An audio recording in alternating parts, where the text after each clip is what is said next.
ಎಲ್ಲರಿಗೂ ನಮಸ್ಕಾರ. ಸ್ವರ್ಣಗೌರಿ ವ್ರತ. ಸಂಸ್ಕೃತದಲ್ಲಿ ಗೌರಿ ಎಂದರೆ ಸುವರ್ಣ ಅಥವಾ ಬಿಳಿ ಬಣ್ಣದವರು ಎಂದು. ಶ್ಯಾಮಲ ವರ್ಣೆಯಾದ ಪಾರ್ವತಿ ಶ್ರದ್ಧಾಭರಿತ ಸಾಧನೆಯಿಂದ ಗೌರವ ವರ್ಣವನ್ನು ಪಡೆದರು ಎನ್ನುತ್ತಾರೆ. ಮಹಿಳೆಯರು ಸಾಮಾನ್ಯವಾಗಿ ಸ್ವರ್ಣಗೌರಿ ವ್ರತವನ್ನು ಭಕ್ತಿಭಾವದಿಂದ ಪೂಜಿಸುತ್ತಾರೆ. ಈ ಸ್ವರ್ಣಗೌರಿಯ ಪೌರಾಣಿಕ ಕಥೆಯನ್ನು ತಿಳಿದುಕೊಳ್ಳೋಣ ಬನ್ನಿ. ಭಾದ್ರಪದ ಮಾಸದ ಆರಂಭದೊಂದಿಗೆ ಗೌರಿ ಹಬ್ಬವು ಬರುತ್ತದೆ.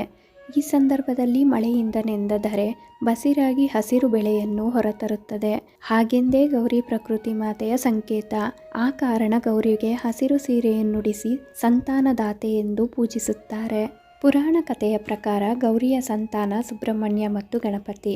ಶಿವನ ಗಣಗಳ ನಾಯಕನೇ ಗಣಪತಿ. ಅವರು ಇಚ್ಛಾಶಕ್ತಿಯ ಪ್ರತೀಕವಾಗಿದ್ದಾರೆ. ಸಾಮಾನ್ಯವಾಗಿ ಗೌರಿ ಹಬ್ಬವನ್ನು ಗಣೇಶ ಚತುರ್ಥಿಯ ಹಿಂದಿನ ದಿನ ಆಚರಿಸಲಾಗುತ್ತದೆ.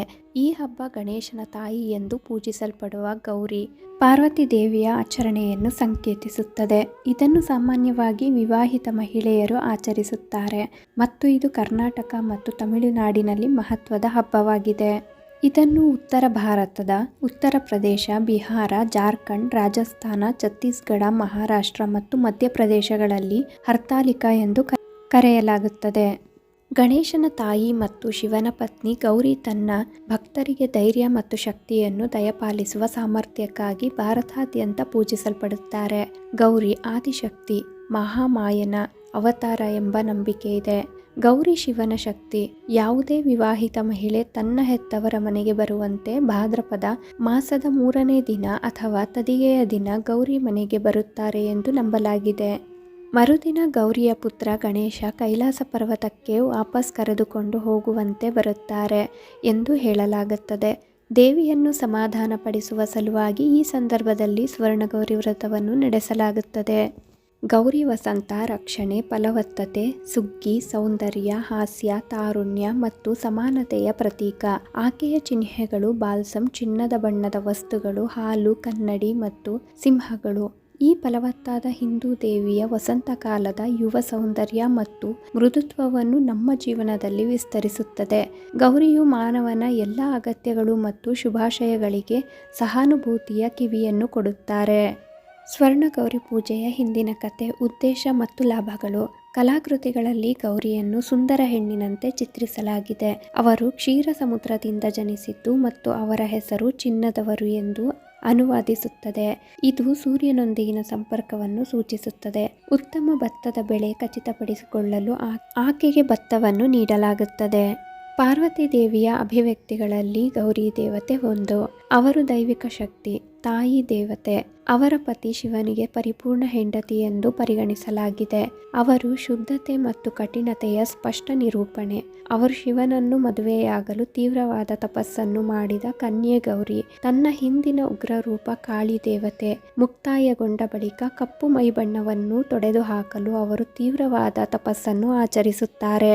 ಪಾರ್ವತಿ ದೇವಿಯು ಕಾಡಿಗೆ ತೆರಳಿದ ನಂತರ ತುಂಬಾ ಕಠಿಣ ಜೀವನವನ್ನು ನಡೆಸುತ್ತಿದ್ದರು. ತನ್ನ ಆಧ್ಯಾತ್ಮಿಕ ಶಕ್ತಿಯನ್ನು ಬೆಳೆಸಿಕೊಂಡರು.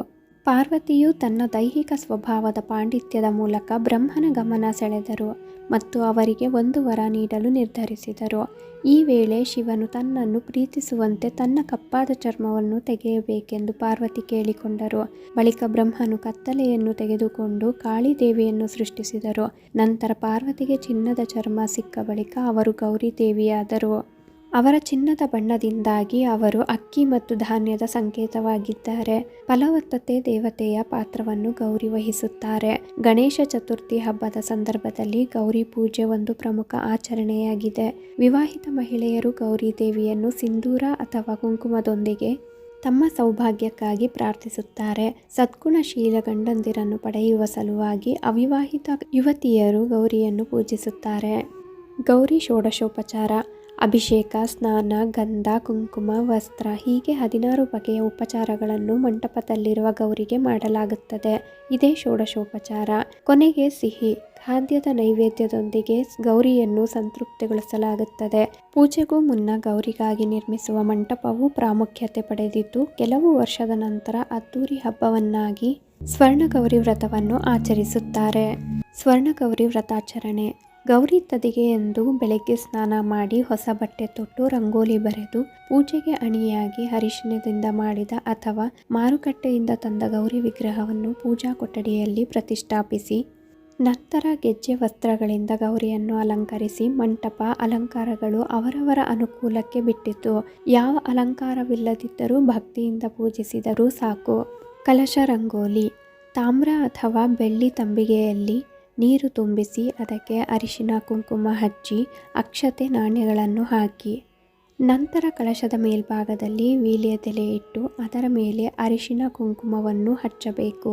ತೆಂಗಿನಕಾಯಿಯನ್ನು ಇಡಿ.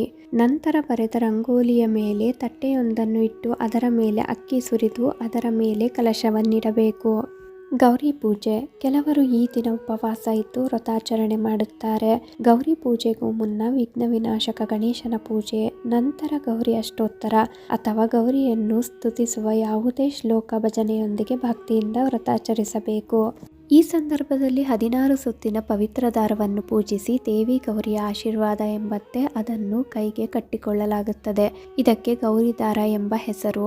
ಈ ದಿನ ಒಬ್ಬಟ್ಟು, ಪಾಯಸ, ಕೋಸಂಬರಿ ಸೇರಿದಂತೆ ಬಗೆ ಬಗೆಯ ಖಾದ್ಯಗಳನ್ನು ಮಾಡಿ ನೈವೇದ್ಯ ಮಾಡಲಾಗುತ್ತದೆ. ಈ ರೀತಿಯಾಗಿ ಸ್ವರ್ಣಗೌರಿ ಪೂಜೆಯನ್ನು ಆಚರಿಸಲಾಗುತ್ತದೆ. ಗೌರಿ ದೇವಿಯ ವ್ರತಾಚರಣೆಯನ್ನು ತಿಳಿಸುತ್ತಾ ನಾನು ಈ ವಿಡಿಯೋನ ಇಲ್ಲಿಗೆ ಎಂಡ್ ಮಾಡ್ತಿದ್ದೀನಿ. ಈ ಮಾಹಿತಿಗಳು ನಿಮ್ಗೆ ಇಷ್ಟ ಆದರೆ ದಯವಿಟ್ಟು ನಮ್ಮ ಚಾನಲ್ಗೆ ಸಬ್ಸ್ಕ್ರೈಬ್ ಆಗಿ, ಲೈಕ್ ಮಾಡಿ, ಶೇರ್ ಮಾಡಿ, ಹಾಗೆ ಕಮೆಂಟ್ ಮಾಡಿ.